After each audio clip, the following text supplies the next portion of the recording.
लेकिन सब आपको लगता है कि जो बॉलिंग हुई है वो भी अपनी जगह पर ठीक है, बैटिंग उन्होंने ज़्यादा अच्छी कर दी है, जैसे हारिस को अभी शॉट लगे, कोई शक नहीं इसमें, बैटिंग बहुत अच्छी कर रहे हैं दोनों। देखिए वो उसने स्वीप शॉट एक ऐसी ज़बरदस्त खेली है, सीधी भी उल्टी भी, वो बॉलर को सेट ही नहीं होने दे रहे क्योंकि ऑलरेडी वो सेट हो गए हैं। तो अच्छे प्लेयर की यही निशानी होती है कि जब वो सेट हो जाए तो बॉलर्स को सेट नहीं होने देता, जैसी मर्जी बॉलिंग कोई कर रहा हो वो फिर डोमिनेट करता है, और वो कर रहे हैं, दोनों कर रहे हैं। और उसके लिए मैंने पहले ही कहा था कि आइडियल सिचुएशन है ग्लेन फिलिप की जिस टाइम वो आया है, और वो तो ऑलरेडी सेट खेल रहा है, 100+ का स्ट्राइक रेट दोनों का चल रहा है, लैथम भी 100 की तरफ जा रहा है, एक सेंचुरी हो चुकी है और दूसरी सेंचुरी। सवेरा आप उनकी गेम अवेयरनेस चेक करें ना, उन्होंने शुरू में ना रन रेट की फिक्र की ना स्ट्राइक रेट की फिक्र की, और 4-4 रन लेके चलते रहे, रन रेट चलता रहा, एंड देन अब आप चेक करें कहाँ कितने रन रेट पे पहुंच गए हैं आप, 5.5 तकरीबन 6 के रन रेट पे पहुंच गए, 125-30 रन थे। हाँ बिल्कुल ऐसी है, उन्होंने कोई फिक्र नहीं, उन्होंने सिर्फ पार्टनरशिप बिल्ड की है, उन्होंने टाइम लिया है, मतलब उन्हें गेम का पता है, एज ए टीम का एक गेम प्लान होता है, तो अकॉर्डिंग टू दैट प्लान उन्होंने एग्जीक्यूट किया ग्राउंड के अंदर। अभी तक फिलहाल बैट्समैन होने मतलब जो जिस तरह की एग्जीक्यूशन हम ये न्यूजीलैंड से रेगुलरिटी में देख रहे हैं, slow and steady, Aahista Aahista taking the game deep, और फिर अपना काम करते करते कोई एक प्लेयर जैसे विलियंग ने अपना वो काम किया। बट लाला, हम जब this is the longer format, हम जब T20 की बात करते हैं, उसके अलावा ODI में जब हम बात करते हैं, 300 बॉल्स टू फेस, हम 300 के स्कोर को जब भी टोटल करते हैं, टारगेट करते हैं, it is actually run a ball जिसमें आप डॉट्स खेलेंगे और आप बाउंड्रीज तो उसको ओवरकम कर लेंगे। क्या जितनी स्ट्रेट फॉरवर्डली मैंने ये बात कह दी है, is it that straight forward, is it that easy, या जब आप फील्ड में सेंटर में होते हैं इट्स नॉट दैट इजी कि रन अ बॉल ही तो है?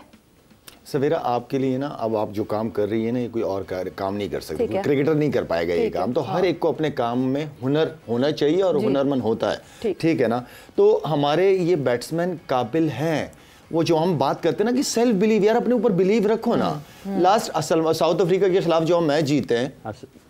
शुरू के बैट्समैन आउट हो गए, आपके रिजवान और आगा सलमान आगा ने रन कर दिए, पार्टनरशिप बिल्ड की ना, ठीक है ना। तो बात ये है, अगर खुदा ना खास्ता हमारे शुरू के बैट्समैन नहीं करते तो इसका मतलब ये नहीं है कि वो नीचे वाले बैट्समैन कहे कि ऊपर वालों ने नहीं किया हम क्यों करें, ऐसा नहीं होता। इसे टीम गेम, जिम्मेदारी हर एक के ऊपर उस हिसाब से, हर एक बंदे को अगर सेलेक्ट हुआ टीम में तो वो जिम्मेदारियां दी गई हैं कि भाई आप इस वजह से टीम में हो, आप अच्छे हो तो आज 11 में या 15 में हो पाकिस्तान टीम के, तो इतने करोड़ों के मुल्क में आप वो 11 हैं जो खेल रहे हैं इस वक्त। बिल्कुल ऐसी है, बिल्कुल ऐसी है। और पास में बड़ी अच्छी अच्छी, खैर अब हमारे पास मोहम्मद यूसुफ नहीं है, ठीक है, हमारे पास इंजी भाई नहीं है, हमारे पास यूनुस खान नहीं है, ठीक है ना। मिडिल ऑर्डर में जो टॉप प्लेयर थे हमारे, जो मैचेस जितवाते थे, तो मेरा मतलब है कि इन्होंने बनना तो है ना, इतने अरसे से खेल रहे हैं, अब इतने अरसे से आप खेल रहे हो और मैच जितवा नहीं पा रहे पाकिस्तान को, तो फिर मेरा मतलब है कि वो नए प्लेयर ही आ जाओ यार। तो आप अगर इतने अरसे से खेल रहे हो एज ए सीनियर प्लेयर, आपको हम सपोर्ट सारा कुछ, मैचेस भी तो जीतवाओ ना साथ में, दिखाओ ऐसी इनिंगे खेलो। अब इन दो लड़कों ने जो इनिंगे खेली आउटस्टैंडिंग, एक तकरीबन 100 एक ने कर लिया, दूसरा 100 करने लगा है। तो हमारे प्लेयरों में क्या है, वही बैट है, वही बॉल है, वही भाग दौड़ है, वही फिटनेस है, क्या है, किस चीज की कमी है? फिर सेल्फ बिलीव, सेल्फ कॉन्फिडेंस, नहीं मैं कर सकता हूँ, इसमें कोई बड़ी, अगर वो कर सकता है मैं भी कर सकता हूँ। ये सब आपको लगता है अभी जैसे रिजवान विकेटों के पीछे खड़े कुछ अपने बॉलर्स के साथ बातचीत जिस तरह से कर रहे हैं, कुछ प्रेशर में है, दबाव में है कि रन उनकी तवक्को से ज़्यादा हो गए? हालांकि अभी जो शॉट लगा है वो एज लगा है, खेलना कहीं और चाहता था, बॉलर का कोई कसूर नहीं है, वो उसने तो कर दिया था काम अपना, लेकिन वो लकीली स्लिप वो जो ऊपर लिया हुआ थर्ड मैन उसके ऊपर सेंचुरी डन फॉर लेथम, बहुत अच्छी इनिंग खेली है, जो है वो अगली सेंचुरी। सो यस, आप देख रहे हैं क्राउड भी जो है वो अप्रिशिएट कर रहा है, हम अपनी ऑपोजिशन को भी अप्रिशिएट कर रहे हैं। 3 आउट होने के बावजूद 100+ स्ट्राइक रेट से खेलना बड़ी बात है, अंडर प्रेशर, और आप होम कंडीशन में नहीं खेल रहे, अवे कंडीशन में खेल रहे हैं, उसके बावजूद इस तरह की क्रिकेट खेलना, क्रेडिट जाता है दोनों को, विल यंग को और इसको। और मैं समझता हूँ कि अभी मुश्किल की तरफ जा रहा है, तो इसको अब बैटिंग में ही कंट्रोल हो सकता है, क्योंकि 4 ओवर रह गए उनके पास, 4 बैट्समैन ऐसे हैं जो हिटिंग कर सकते हैं, 2 बाहर बैठे हैं, 2 खेल रहे हैं। तो नज़र आ रहा है कि 290 300+ भी जा सकता है, ये इफ एंड बट है, कोई ओवर अच्छा लग जाए या हमारी तरफ से अच्छा लग जाए, 4 विकेटें एक ओवर में मिल जाए तो वो नीचे भी आउट हो सकता है, लेकिन 80-90% चांस है कि 300+ है। अच्छा, एक और सवाल है, जैसे भी आपने टेक्निकल साइड की बात की ना, बैटिंग की, पाकिस्तान ने एक पावर हिटिंग का कैंप तो लगाया हुआ है कि स्ट्राइकर फोर्स की, कि आप पाकिस्तान के साथ रहे, क्या कोई टेक्निकल साइड को मजबूत करने के लिए कैंप लगाने की कभी बात हुई है, या हमें उस चीज़ की ज़्यादा ज़रूरत है? क्योंकि अगर आपने 30, 35, 40 ओवर्स खेलने हैं तो फिर जैसे भी आपने हवाला दिया कि पावर जो थी शायद आफरीदी की थी और टेक्निक जो है वो इंजमाम उल हक की थी। वो जो सीधे शॉट गई है, उस बेचारे ने भी थोड़ी देर पहले क्या कहा यूसुफ ने कि मैंने पूरा प्लान बनाया था कि मैंने 3-4 महीने प्लेयरों के साथ काम करना है और मैं नहीं हूँ। क्योंकि आपने प्लान बनाया था ना, इतना काम करने को कह दिया आपने। क्वेश्चन था ना कि ये सैकी भाई थे ना जब इंटरनेशनल डेवलपमेंट ऑफ गेम, उस टाइम उसने की ये चीज़ें, लेकिन अनफॉर्चुनेटली वो आ जाता, कोविड आ गया, सब कुछ ख़त्म। नहीं तो हमने फर्स्ट क्लास के जो जिन्होंने टॉप परफॉर्मर थे उनको बुलाया था, उनके साथ काम कर, उसमें उस वक्त ये कामरान गुलाम भी आया था और भी दूसरे लड़के थे, काफ़ी लड़के थे, लेकिन वो कोविड की वजह से सारे वो ख़त्म हो गए। उसके बाद कुछ अरसे के बाद सकलैन ही नहीं रहा, वो भी, उसको भी उन्होंने सैक कर दिया था, चीज़ें जो थी वो इधर उधर चली गई। बट यूसुफ, जैसे हम ये बात कर रहे हैं कि टेक्निकल साउंड प्लेयर हो,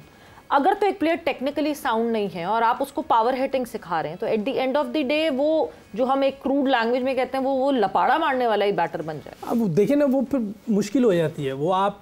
किसी टाइम करेंगे, किसी टाइम नहीं करेंगे, तो इसलिए थोड़ा सा इनके साथ पहले निचले लेवल से काम शुरू कर लें। अब तो जो चल रहा है ठीक है, बहुत अच्छा है, रज़ाक को उन्होंने मौका दिया है, रज़ाक हमारे पास ज़बरदस्त क्लीन हिटिंग करता था तो उसको अच्छा मौका दिया है, लेकिन हमें निचले लेवल से काम शुरू कर देना चाहिए, जहाँ से बच्चे अभी गीली मिट्टी की तरह होते हैं, वहाँ से उनकी चीज़ें बनना शुरू होंगी तो बेहतर होते जाएंगे। जब वो सूख जाते हैं फिर हम याद आता है कि इनको ये करवाना है, नहीं, निचले लेवल से। और हमें मौका देना चाहिए अपने अच्छे प्लेयर्स को कि वो इनके साथ काम करें और उनको वैसे ही डील करें।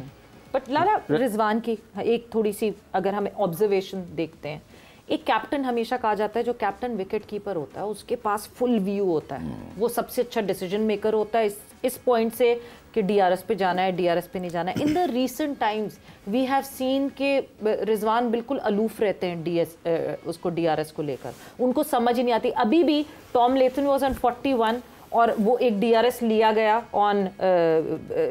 हारिस रऊफ बॉलिंग और जो है और वो जो है मतलब वो कैसे रिजवान ने जज नहीं किया, क्योंकि हारिस रऊफ तो ब्लाइंड हो गए जब वो बैट बीच में, तो रिजवान था सामने। Why couldn't he judge it कि नहीं जी जाना है रिव्यू पे कि नहीं जाना? अच्छा, ये बेहतर होता कि रिजवान मेरी जगह बैठा होता तो इसका जवाब सही तरीके से दे देता ना, कि उसे गलतियां तो वही कर रहा है ना, तो मेरे लिए थोड़ा सा मुश्किल हो जाएगा कि क्यों ये इस तरह की गलतियां नहीं। बट क्या ये कॉन्सेप्ट सही है कि एक विकेट कीपर कैप्टन जो है उसके पास एक ज्यादा व्यू बड़ा है, हाँ, उसके पास रेंज बड़ी है, वो काफी अच्छी तरह हर जगह से देखता है। बिल्कुल सही कह रही है, और करना चाहिए, बेहतर करना चाहिए। मैं रिजवान को आज रात में व्हाट्सएप पे मैसेज करके देन मैं फौरन कमिंग बैक। वो तो अभी हम देखेंगे फखर कैसा परफॉर्म करता है, क्योंकि आपने फखर से बात की है। फखर से मैंने बिल्कुल बात की, ये चांस देना चाहिए था क्योंकि की विकेट थी, आपकी टीम पहले गिरी हुई थी, चांस ले लेना चाहिए था। 2 आपके पास होते हैं तो जरूर लेना चाहिए, इस तरह के चांस लेने से ये ज़्यादा लॉस्ट ही हो जाना था। लेकिन अगर आप कह रही कि वो आउट था तो फिर तो आप देखें ना 100 कर गया वो। नहीं तो वो आउट नहीं था ना, नहीं आप वो देख लो ना, आप उस वक्त हमने लिया नहीं जब रितम खेल रहा था, वो 35-40 पे खेल रहा था, वो जो 27 पे तो वो लेग भी 4 था, कहा हमने लिया ही नहीं, वो कितने कर गया था, मैच जितवा दिया था। पिछले मैचों की बात कर रहा हूं। आप कह रहे हैं कि गलत लिया है, रिव्यू गलत, मतलब वो ये तो ये ठीक है, इसमें कोई मसला नहीं है। व्यू सिर्फ रिजवान को प्रॉपर दिख रहा था,